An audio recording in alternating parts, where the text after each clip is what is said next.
We are the Radar Band. We're here on Encorepopandinfluencer, and this is our blog interview. Just tell me a bit about the Radar, you know, like the backstory. How did you meet? Yeah. So we're four lads from Southampton in England. We're like 16, 17. And we all met kind of different ways, friends of friends. I know me and the drummer met at school. And then Ed and Wilf, they kind of come in from friends of friends and different things like that.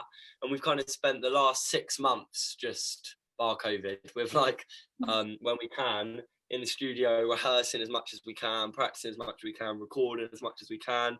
And then on the odd time where we have been able to fit a gig in, we went and did a show with an amazing band. They're called Propaganda. We went and did a show with them at the 1865 in Southampton, which is crazy. Instagram, yeah. Yeah. So we went and did a show with them, and we got a whole film crew in.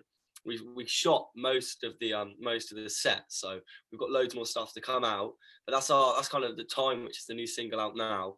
It's really like, for us, it really was like, it's the first one we kind of played together and really like enjoyed, and we're like, yeah, this is the direction we want to go in. And being quite young as a band, it kind of gave us a bit more of where we want to go with our music. And yeah. Oh, that's so cool. Yeah, how did you have like an audition type of process? Like, you know, how did you kind of form as that band? Yeah, did you have any audition stuff? Well, I think it was like, so we sort of switched up a lot with the band. Like, it started very differently to how it is now. Personally, I sort of just came in because I knew Tyler quite well already, and he knew I was decent guitarist. But then when Wilf came in, like recently, it was a bit of a tricky one, and we sort of got him in really quickly, which was really good. But the day that we needed a slot for a bassist, the day after we realised that we did, we had auditions the evening afterwards, and we had a few people in. They were all great, to be fair, but I feel like I knew Wilf quite personally, and I feel like as a group of boys, we just like bonded really well with him, got on really well with him, and I think it was purely on that, like, not so, it wasn't, there's no like strict like, oh, you got to be this good or anything. It was more just about like the vibe, really, and I think we just already got on with him really well. Okay, sick. That's like a good way. Do you kind of like connect differently, don't you, with like different people? Yeah, it's so important, especially like how we are a little bit younger. It's so important that we all get on and that we work really well together. And I think the amount of time we spend like sweating in a room playing the same song 100 times over, like, we all drive each other mad, but it's like, you need to be able to click with that person, and it's on a separate level. We're all like brothers in that we spend so much time together when we can, and music is all we want to do. And as much as it's in some ways a job, it's our hobby and it's what we enjoy. So anytime we can do it, we're doing it. And whether that means we're on the road playing shows, or whether that means we're here in the hut playing or practicing wherever, we're with each other a lot. So it's important that we will get on. It's good that we will get on. It'd be a bit awkward otherwise, wouldn't it? Yeah, it would. Arguing all the time. Okay, so let's talk about your new single, Time. It's just come out, hasn't it? You know, what was the inspiration behind that song? Like, what was the inspiration? Go on, Ed, I'll let you do the talking.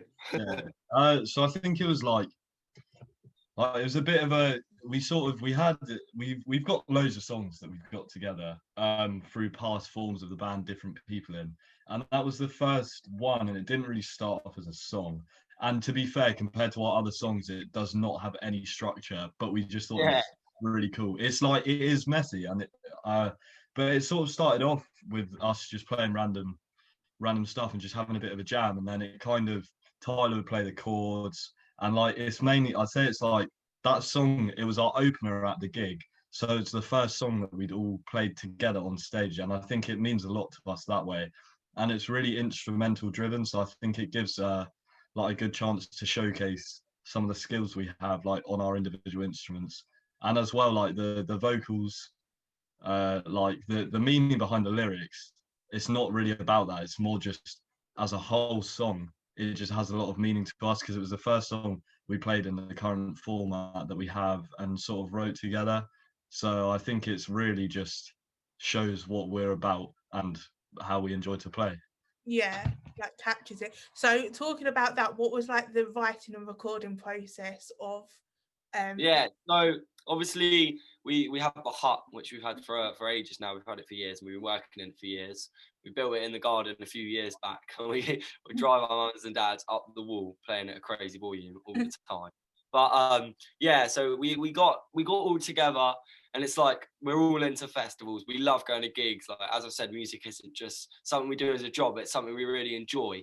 Any show that's in Southampton that we can go down to, venues like amazing venues, the Joiners, Heartbreakers, 865. We're always there when we can be, because it's such an amazing environment. And it's such a, obviously it's so sad at the moment that they're closed, but it's such an amazing environment to go to. So kind of, we wanted a song. We watched so many amazing bands come out, and they've always got that first song that everyone's kind of singing along to, and it builds up, and it's really exciting, and it's instrumentally driven. And that's definitely what Time is. It's kind of all about giving people a sample of what they've got for the show, and we're kind of showing them, this is what we are, this is what we're going to give you. Crazy guitar solos, crazy vocals, a lot of energy, that like traditional kind of indie rock kind of thing with a bit more of a swingy kind of solo and stuff like that to it. So yeah, I think there was no major process to it. It was us having a laugh, and I think that's what makes it so exciting, that it was just, we went up and we were like, right, we're going to do it, and it came off really well, and people really enjoyed it. So yeah, really exciting. Yeah, I think as well with it. Sorry. I think as well, like showcasing like what we've got to give. It's sort of like the release is big for us. Like putting it out on YouTube, and then it will come out on Spotify soon. Like that's big for us, and hearing it on radios. But I think it's more, as much as it's a single itself, it's like a warm up for what we've got coming next. Yeah, the start of your journey as such. Yeah. Okay, so following on from that, what has been your favourite gig or show to perform at, and why? You know what? I find that the interesting one's more exciting. I love, like, the Joiners is one of my favorite venues. So any show I've played at the Joiners is up there. It doesn't matter who's there; it's just the environment of the venue. But I think it's kind of, it's the rehearsals for me that we're like sometimes like on the beach with our friends with just a few guitars and like ramming around, or like we're in the hut and we've got a few mates come down. Those ones can sometimes be just as exciting and more learning for us, because they can shout at us what they want us to change, whereas at a gig you're open. So I don't really know if I have a favorite gig. I'm more just like the moments we build with like a smaller group of people is sometimes just exciting when we're playing in front of hundreds of people. Yeah, what about you? Do you have a I think like the most recent one at the 1865 was amazing. I think just because we hadn't been able to play for ages, and we played with our propaganda, who we're really friendly with now, sorry. And they're such a great group of lads. But I think as well, like we played a gig for, like, it was like a function type gig for, what was it? It was like a children's home. And I think like it wasn't like the most amount of people we played to, and they weren't like crazy Radar fans, but it was really nice to like give back and stuff, because it was a great opportunity as well, to play to people that wouldn't usually be able to go to live music for whatever reason. And I think like that just meant a lot to me, to be able to like share our like musical like gift with them. yeah, it's a bit different as well, different atmosphere and different Yeah, so we went up to the children's home in New Forest to play this show. We were asked by a few people if we could come down. And we got sent for a few letters from the kids and stuff like that. They all ranged from about, I think it was 5 years old to about 16. So it was really nice. And some of them couldn't go to a festival just for different reasons. And we spoke to a few of them, and it was like, it was such a, when you're on stage, there is a little bit of a barrier, and it's learning how to break through that barrier. Whereas we were kind of with them and we were talking to them, and it wasn't just playing. The gig was about talking to them, and we were saying about bands that they've always wanted to go see, and we were playing, and they asked us not to make a set list, just play what the kids wanted. So we kind of wandered around and say, what do you want us to play? And we get up on our phones, we'd give it our best shot. And I think that was exciting, and that's what I mean. It's moments where we can kind of connect with whoever's listening, whether that's someone who's followed us before or whether that's someone who's first meeting us. It's making that connection and building that bond that they can then now go onto YouTube and check us out, or go onto Spotify. And that's what excites me, when I get a message from someone who I played to 6 months ago, and I haven't talked to since. And then we get in contact again just because they were listening to the music and they're enjoying it. And I think seeing us on a journey, because we are young guys, it's really exciting for people to see. And that's especially what helps us out. Okay, so because you are quite young, how do you kind of juggle like between maybe school or college, sixth form? I don't know. Yeah, college. Yeah, yeah. Yeah, college, yeah. How do you kind of juggle the time between writing and recording music to college work and that? I think it's different for both of us because I'm still in school, so I'm in year 11. Whereas Tyler's at college now, and he takes triple music, so his whole Oh, okay. life was kind of devoted Yeah, to everything's music. yeah. So I'd say for me, it's a bit more of a struggle, but I have a passion for music that I don't have for anything else. Yeah. And like I can do well at school. I revise for my exams. I do Yeah. do well, but at the end of the day, like when I come home, all I want to do is play my guitar. Or when I'm sat and I'm bored, I want to play my guitar. And I'll like it. I think all of the band have such a passion for music that balancing it with everything else isn't even a problem for us anymore. Like we've all been going at it for so many years now that it's like the practice is just a part of our life now. Yeah, yeah, sure. So Yeah, who, and especially for me being in college, that's it's a bit delayed on it, but yeah, especially for me, like all the other boys, us three, apart from Ed, we're all at college, and drummer's second year, and he works as well. So it all can get a little crazy, but I think like I mentioned, like when something's your hobby as well as something you can enjoy and sometimes make money out of, and it kind of be hopefully turn into a living. That's exactly why we do it, and we've got a space which we can use, and we're in contacts and in touches with studios all over Southampton and other areas. So it's like there's no reason why not. And whether that means we need to come here at 1 a.m. and do our practice, we fit it in, and our passion is to go up and someone watch and follow us, like we've gone up, like we've been the people in the crowd, and we still are the people in the crowd, yeah, watching other bands. And when I watch bands like Cassia, Larkins, like Libertines, all these bands, when I see them live, I think, and you hear people talk about it and stuff, and getting up their Spotify if you haven't heard of some of the bands. That's what we're looking to do, and we've kind of got an aim, and hopefully, from what the feedback we've got is the direction we're going in it, we're getting that traction, which is really exciting for us. yeah, that's so exciting. Who were your like inspirations when you were growing up, and how did you kind of get into the indie rock genre and maybe not another genre as such in the music industry? I think like our main inspirations, like me and Tyler's, is very similar. Like we love like the rock and roll aspect of music, like bands who are a lot like simpler, like Oasis, to people like the Libertines who are crazy, and people like, for me, guitar inspiration wise, it's a lot of like even like heavy rock, even metal. But it's like I think indie rock is it's such a perfect genre for us because it's so like ambiguous as to what indie rock is, and we can make it our own. And because it's a new genre, like we can take it where we want to take it, and it's like there's no rule. Like in indie music, you don't really get any crazy guitar solos, but if I want to play a crazy guitar solo, I can, because that's where we're at, and we're sort of making it how we want to make it. And I think it's just like indie rock sort of includes a little bit of every single genre, and you just take however much from each you want, like, and then it just becomes a great mishmash, really. And all our songs are so different that it's like we can sort of make it whatever we want to be. Yeah, sure. Okay, so what do you want the fans to take away from the song? As like, what do you hope to achieve from the song? And Yeah. So with the song, we dream of playing festivals. We haven't played any big ones yet. Hopefully that's coming up soon. With everything going on, it's a little bit hard. But we dream that people listen to our songs at festivals. We've been like thrown around in the mud of the grass, screaming our hearts out, being covered in beer, singing every song that we know from every band that we love. And it's like that's what we want to pull off. We want to be up on stage and people sing our song. Time doesn't have loads of meaning vocal wise. It's a fun song that people can relate to and sing, that they will enjoy and they will love. And the solos that we spent time working on, and the drums that we developed into, and the bass, and it all just comes together in some crazy way. And it's got no kind of specific audience, because I've been at gigs where they've sang about a certain thing and it only hits part of the crowd. And this is a song that anyone can relate to. It's all about just kind of taking your time and just enjoying the moment you are in. And that's kind of exactly what people have taken it. And we're really looking forward to, after the COVID pandemic's over, hopefully be able to go out and play this to as many people as we can. Okay, yeah, that's a good answer actually. Yeah. So, what's your so when you release a song, what's your favorite thing about the release, and how do you kind of prepare for the release?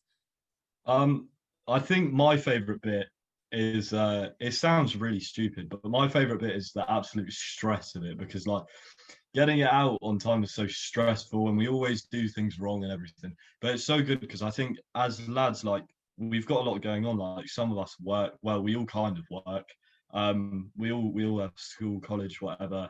We've all got families, but it's like that release is what like brings us together, and that'll be when we're all talking about it, all getting it sorted, and it's like that's when you truly will see us like come alive in our group chat, if you get what I mean. And like we all want the same thing um from it, and we're all on the same journey together. And it's just great to see like that's the like 10 minutes before the release, that's when we all come together. And then I think I also do enjoy like promoting it, and especially sending it to people who like have known us from the beginning of the band, and them saying how far we've come along, or people that have never heard us before, like family members or friends that haven't heard us play, and they can like text back and be like, oh, that was amazing, I love that so much, like it cheered me up and everything. And I think that's like that just means a lot to all of us. Yeah, that's really nice. Yeah. Especially as a band ourselves, we have no label, or we have no massive company with us. We have no big team. We have people on board, but they're like a part of our band. They're a part of our family. Same with the people who listen to the song. We're quite a tight knit group, so it's never looking like the massive bands, and we enjoy that. We want to keep it that way, however large and however much we keep growing. We love that fact that we can kind of connect with the people who are listening to it and talk to people listening to it. And it's like for a song that we've practiced in the hut to maybe two of our mates that we started singing, to then be going up on YouTube and now having like over 1,000 views. It's insane. It's really exciting to see something that we just recorded in our hut as a laugh now kind of and nearly open to the world, which is really exciting. Yeah. How do you like prepare for the release? Like, is there any kind of special mechanic to it, or kind of thing that you do? We don't. That's the problem. Okay, so how do you kind of deal with the pressure? Like, obviously you've got a load of views now. How do you kind of deal with the pressure? Do you deal with it like in a positive way and negative way, or it's like a mixture of a bit of both? I think like I don't think there's pressure once it's like of this song, but I think the main pressure we feel is for the next one, because we want every single thing we put out, we want it to be 100 times better than the last one. And I think we can both say that what we've got coming next, it will be 100 times better, and after that 100 times better. And I think we just want to make sure that like whatever we put out is like, so it means a lot to all of us to be able to do this, because not a lot of people get this chance. And it's like I think it's just the pressure of wanting to give people like 100% of what we can do. Okay. Yeah, it's scary as well. Like on a kind of another level, it's a little bit, intimidating that when you put something out, if you put another song out, like Ed said, that next bit, if that comes out and it's not as good and people don't enjoy it as much, that's the worry. When we know that the song is better than the song we had before, there's no problem. But like the song we've released now, Time, it's a lot better than anything else we've kind of put out yet. Not that there was loads, but it's like it is a lot better. And like we're in the studio as we speak and we're working really hard. We've released this as a live taster. This is what we've got. This is who we are, and this is the direction we're going in. Now we're back into the studio and we're hubbing into this and kind of saying, nah, we've got something better. We just got to keep working on it. And that's the stressful part. It's like when the next song comes out, what we need is just as many people to enjoy it and more. And we are really passionate in that. As long as we keep getting better, like we're doing now, people will keep following our journey, and more people will like hop on, and hopefully we'll be playing to even more people than we are now, which is so exciting.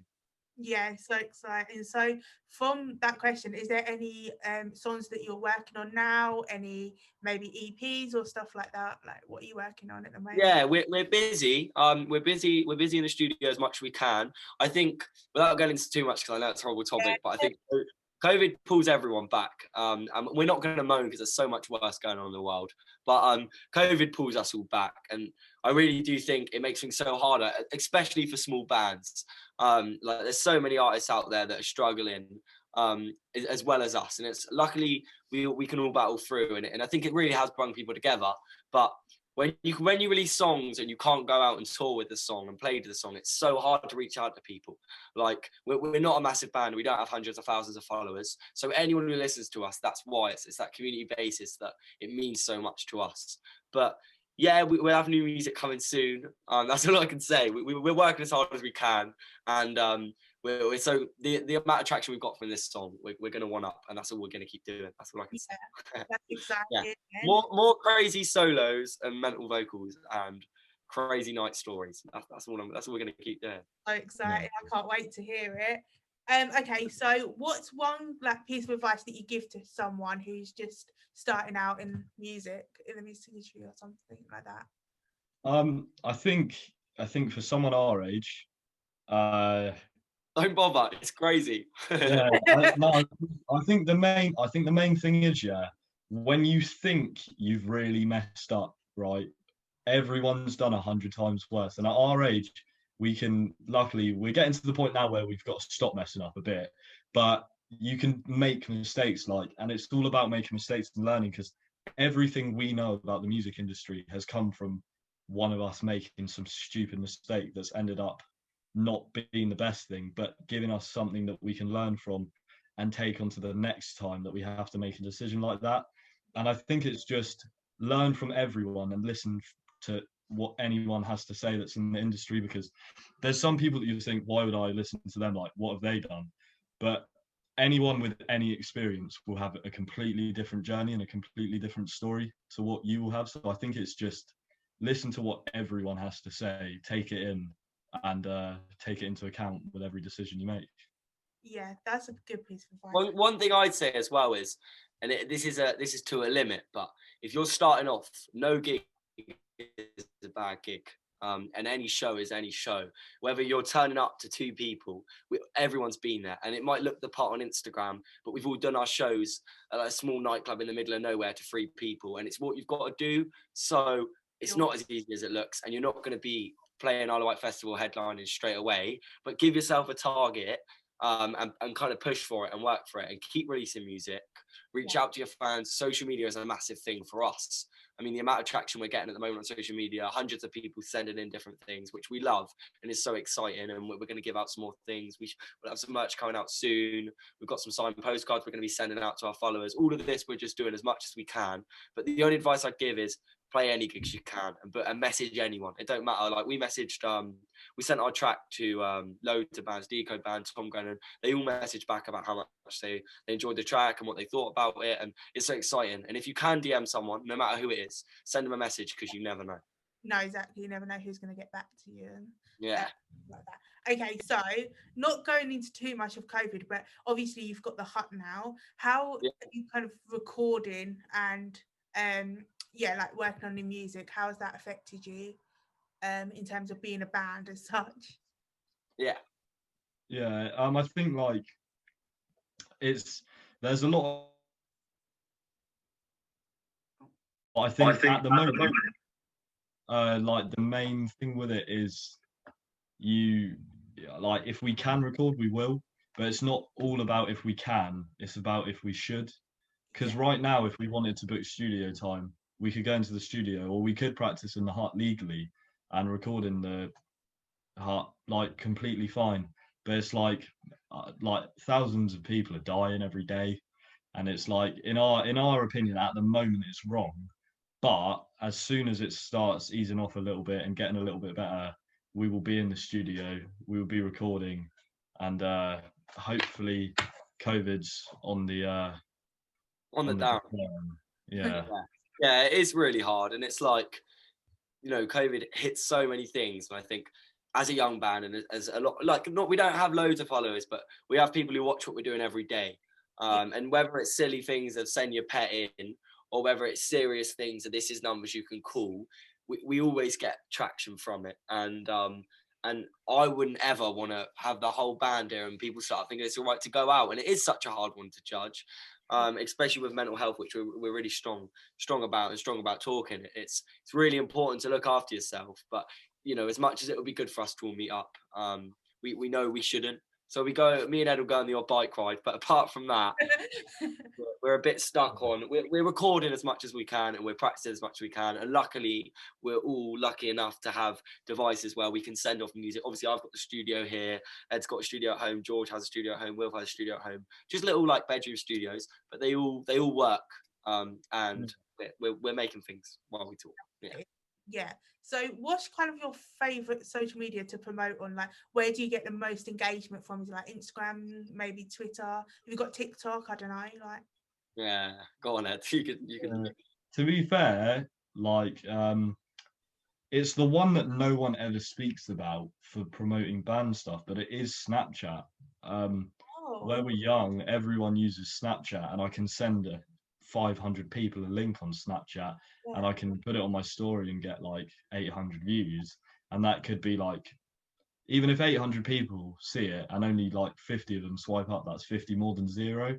And I think we've been really, it's the only one that has no algorithm other than if you put something on your story more often, people see it more often. Whereas with Instagram, there's tricky algorithms, but I think it's fun using that because like we learn more, and every time we post something, we learn something about why we shouldn't have posted at that time or in that way.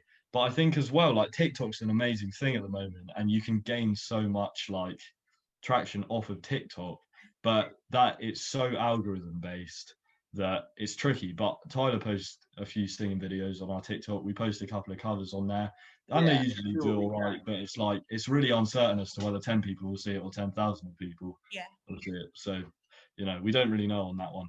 Yeah, and with Instagram, that's the only difference. I know Snapchat, you probably never heard anyone say, but it is interesting, and it's because, like we said, we're friends with anyone who listens to our music. We haven't got thousands of fans, and we know that, and we're pretty down to earth as much as we can be. And it's like with Snapchat, it's all of our friends. They all swipe up as many as we can, as many people we can get to swipe up on Snapchat. They'll go check the video out. But with Instagram, the good thing is it will either not do very well, or it will do really well. And the amount of people that send in things to us, and like the amount of things you can find, like artists who'll send in designs. I mean, we got some edits done the other day, just someone sent them to us. That's amazing. Like I sit at home and watch bands, and it's crazy to think that someone is sat at home watching me at times. That's mad. That is great. That's so weird to think. And like we know that. And when someone sends us a message, we're always messaging back. The other day, I sent someone a message on the account, and they like posted it on their story, getting all excited that we sent them a message. And I messaged like, this is normal. Like we'll message as many people as we can all day, every day. And we're like, the only thing we do is music. So when I'm not on music, I'm on my phone. And when I'm in the studio, I'm messaging as many people as I can. And whether that's me contacting them or them contacting us, whether it's just having a chat about how someone's day's gone or talking to them about how their song's gone. We get sent a few songs in every week from people like musicians like us. And that's so interesting. And we give them advice and they give us advice. And I think Instagram's really exciting at the moment for us. As a young group of lads, to have like over 1,000 people on there sending us things in is crazy. Yeah, it's all about the engagement, isn't it? Like building that engagement up as such. Yeah. Right. Let's answer some kind of random questions if you don't mind. Okay. Yeah, go on.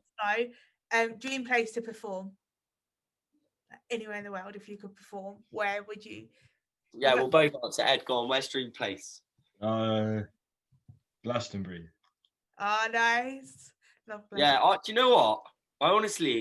I'd probably say, I don't even know. I'd love to play Isle of Wight Festival. It's the first festival I went to. A band I know called Wild Front and Callum Lintott went up there, and Wild Front started off at the headline stage on Sunday, and I think it was a Sunday. No, it might have Friday, I mean. And they smashed it. It was insane. Great band. Definitely worth checking out. And it just, from that time, I was like, we've got to do that. So yeah, we're trying to get a hold of as many people as we can, and don't hold my word for it, but we should be in a few places at the end of this year if we can be, or summer next year, depending on COVID. But honestly, anywhere where people are in the sun and having a laugh and singing along with us, I'll go anywhere. 100%. Yeah, the exciting thing, yeah, like the festival's always good, isn't they? Like a good atmosphere, the sun, everyone gets together. Okay, so what's your favourite song at the moment? Oh shit, let me Let's have a look. Yeah. I don't know. I'm listening to everyone at the moment. What's your favourite song? So at the moment, my favourite song is probably Afterglow by Ed Sheeran. Oh, you like it, Ed Sheeran? Yeah. He's I cool. love that song at the moment. I'll tell you what it is at the moment. Oh, what is it? It's Best Friend by Rex Orange County, but not the actual version, the live version at, I think it was was it Glastonbury? Yeah, it's Glastonbury at Yeah. the Park stage. And I watched it and I was like, you know what? That's a cool song. And then I listened to the original, like not live version. I was like, you know what? I don't really like that one. So I have to go on YouTube every time I want to listen to it. I've got 3 because I can't decide. Okay, yeah, go for it. My first one is a good friend of mine. It's JCK Band, and his song "Shut Up and Drive." That's one of my favourites at the moment. Really good female artist. She's kind of swing. Her name's Joy Crooks. Any of her songs, I think they're amazing. She's a genius writer. Probably London Mine or No Hands. And then it's got to be anything by the Libertines or Arctic Monkeys. Music When the Light Goes Out, all of that. I love it. Arctic Monkeys, anything, Riot Band, all of it. I think they're incredible. We listen to what we want to do. And oh, one more thing. Easy Life. I love Easy Life at the moment. Wilf would kill me. My bassist loves Easy Life. And if I didn't say that, he'd kill me. So Easy Life is sick. Definitely an inspiration for us. And like we were talking about earlier, indie's such a unique thing, and do whatever you want. And that's exactly what they've done. They've come with something unique and new. Easy Life, Loyal Kana, all of that. It's crazy. And I love it. I think it's really insightful and exciting. Okay, Definitely. cool. Okay, recently played on your Spotify at the moment. So I'll have to look at them now. sorry. No, we reach out to our Instagram followers. We're going to try and do it weekly now. But we just ask them to send stuff in. But for some reason, we just get like Wills on the bus and and crazy metal artists. So I don't know if I can say that's one of my favourites. My recent is Can't Stand Me Now by the Libertines. Okay. Big Rich Town by 50 Cent. No, I'm watching Power at the moment on Netflix, so I have to say that. And Call Me Out by Seagulls is great. And just to finish, I love Harry Styles. I think he's really sick, and I think he's doing something really different at the moment. Apart from that, that's about it for me. Koala, Moonlight, they're great band. Yeah, what have I got? I've got Naive by the Cooks, acoustic version. I've got Represent by Nas, which is like a 90s hip hop type vibe. Okay. Love it. I've got how do you say that place that Dave is from? I was listening to it. Yeah. I like Dave. He's cool. Yeah, I like that. And then I've got My Hero by Foo Fighters and Tender Surrender by Steve Vai, which is a crazy guitar song. It's got no lyrics, and he's like one of the most amazing guitar players on the planet. And just instrumental, pretty cool tune. Amy, what are you saying? What's on your recent? Oh God, here we go. Mine's like obviously a mashup of everything and anything. Yeah, so, I think it inspires our music because we listen to so much. Literally, I listen to it every day. Like I wake up and I'm like, oh my God. So okay, I've got a bit of Louis Tomlinson. Yeah. Harry Styles. Yeah. Gosh. Justin Bieber. Oh, yeah, wow. I love it, Bieber. Yeah. And Jonas Blue. Yeah. Louis Tomlinson he's with Only the Poets at the moment. They were on tour with him. I know them boys. Yeah. I've been to their shows. Great bunch of lads. I have to shout them out in it because they're sick, and what they're doing is really cool. And they're kind of making indie even more of a thing. So Only the Poets are sick. I love them. Also, so many solo indie artists that we could talk about. It's always been like, from what I've listened to, it's always been indie rock. But so many powerful, inspiring female indie artists at the moment that I'm listening to. Yeah. It's like Ellie Ingram, Joy Crooks, that Francis, everyone. Even like Georgia Smith, and going into stuff a little bit more kind of that way of things. It's so exciting and so interesting to see some, like, for me to listen to more female artists. It's so inspiring because normally like boy bands was all I used to do, like indie rock male bands, Arctic Monkeys, Libertines. But all I listen to at the moment is amazing solo female artists, like swing. And the one guy I say we listen to a lot at the moment, it's like Anderson .Paak. He does a great like Tiny Desk session, and I love that. I think I'm really enjoying, because like being the lead singer, I kind of have to. I get given loads and have to give something else. So it's exciting to to really look into people's writing patterns and how they write their songs, and like the rhythmic way of how they do it all is so interesting. And I'm finding that in so much more, listening to jazz with like Gregory Porter and Nat King Cole. I listen to everything, and definitely recommend giving everything a listen. And yeah, everything's so cool. But yeah. Okay, so who's your favourite like smaller artist band who really no one really knows about? Give them a shout out. I've got like 20. I've got the main one, right? And the thing is, people do know them, but it's an Australian all-female band, and they're called Camp Cope, and they're like proper, like all of their songs are like very like have very feminist meaning, and it's like their songs are just they're sick, like they're awesome, and it's like I don't know how I discovered them, but I've listened to like all 40 of their songs and probably know all the words to all of them. I think it's mad, but like they're amazing. But England, small band, I'm just gonna have to say Our Propaganda, because they're sick, they're amazing live, they bring like such good energy, and like having met them and spoke to them for a while, they're such a nice group of lads, and I feel like we could definitely learn a lot from them. Yeah. Yours? Yeah, there's so many. Honestly, I love all I listen to is smaller artists normally, and I think it's such a hard thing to say, but like a JCK band, it's now just him. It's insane. He's killing it. His lyrics are really inspiring. I really hope we can work with him at some point, because a lot of people have asked for that. And smaller artists, Callum Linton, I have to say, I'm a really good friend of mine. Great artist, loads of new music coming from him.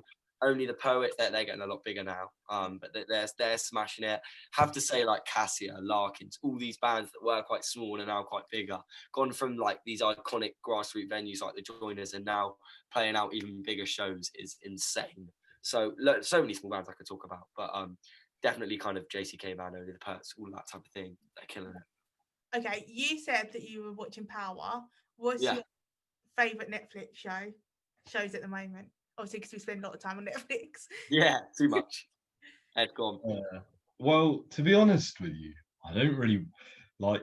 It's not I don't have the time. I just sort of I don't really have the time. But one that I really like is it's like a cartoon one. It's just really funny. Like Big Mouth, and like I can't stop watching it whenever they put a new season out. And it's so bad, but it's so funny, and like that is so bad. Yeah, yeah. Addictive.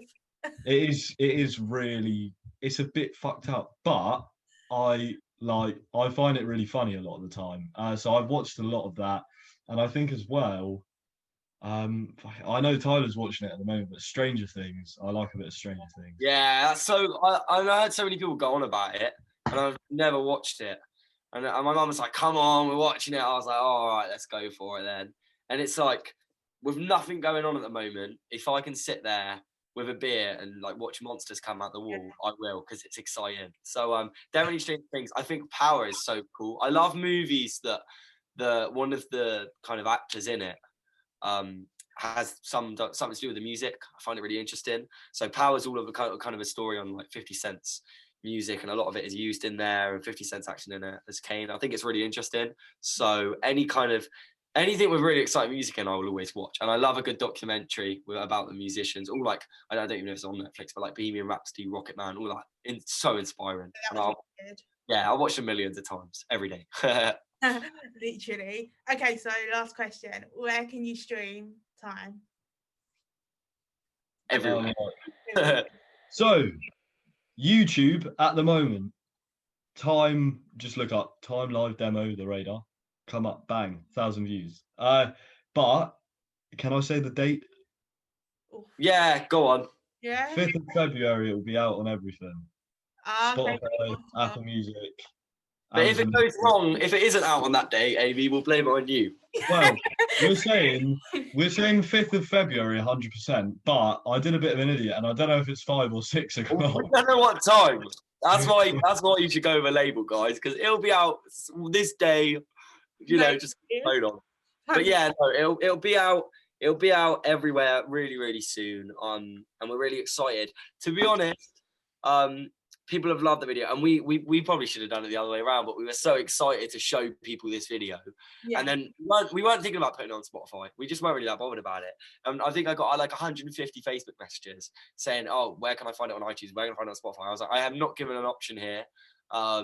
So yeah, we've teamed up with an amazing girl. Her name's Paula, and she's from Berlin, Berlin University, and she's helping us with putting it out and promoting it. So we've got a small team with us. So hopefully it'll be out on Spotify and other places really, really soon. 5th of February. We're looking forward to you guys hearing it, and we'll have new music out as well in a couple of months. That's so cool. Such an exciting year, especially during this time. Yeah. Awesome. Thank you for having us, though. No point. Yeah. Thank you so much for reaching out and that. It's been really nice to get to know. Yeah, no, it's really exciting, and it really helps us out being able to get on and chat. So yeah, thank you for having us.